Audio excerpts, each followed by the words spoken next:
Okay, now that we've got our exploded view put together, we're going to go ahead and start our drawing file. I'm going to go up here, my English templates, under drawing, ANSI, inches, IDW, create. First thing we're going to do is get rid of this border and title block. I like them when I have my custom ones, these not so much. Right click, delete, right click, delete. Now we've got this large D size drawing. So I got to go into sheet 1, right click, and edit that sheet. I'm going to turn this into an A size drawing and say OK. Now I've got this lovely blank piece of paper that I can go ahead and add my parts to. Grab the base, and it's going to look for any open drawings, and it noticed that the last thing I made was my exploded view, not what I'm looking to do to start with. So I'm going to go ahead and just come on in here and grab one of my parts and drop that in. I'm going to click and drag to bring that into the lower left-hand area of the drawing. Move this guy out of the way. I'm going to come up, and you can see that little green box around. I'm going to click. I'll come over. Click. Up in the corner. Click. Now I need to right-click and say OK. And there's my materials. Only two problems. One, I forgot to add my hidden lines. And two, my isometric view is not full color. So let's double click on here and look over here at the style section. I want to make sure my hidden line is turned on.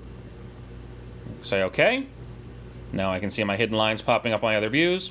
I can go over to my isometric, double click, and turn shaded. OK. There we go. There's one. Now I need to move on and make my next page.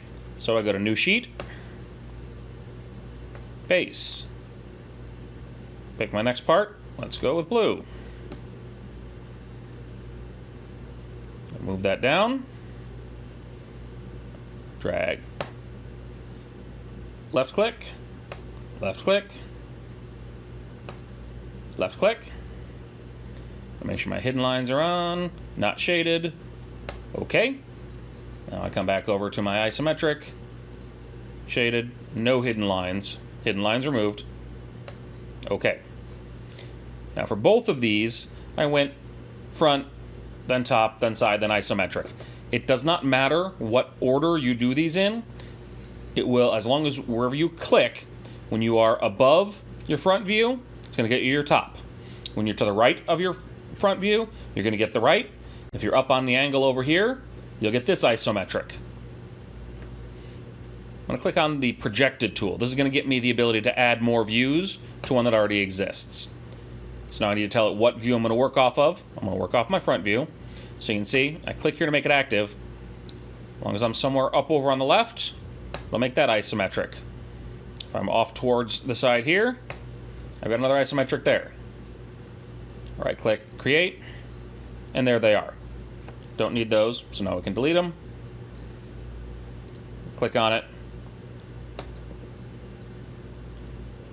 Right click and delete. Am I sure I want to delete it? Yep, get rid of it. So there's those two. You do the same thing for all of your views.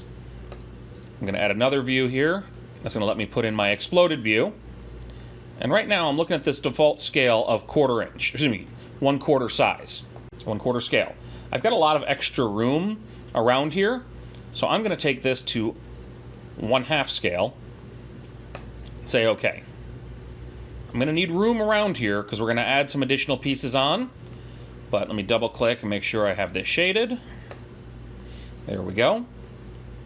Now that guy is ready to roll.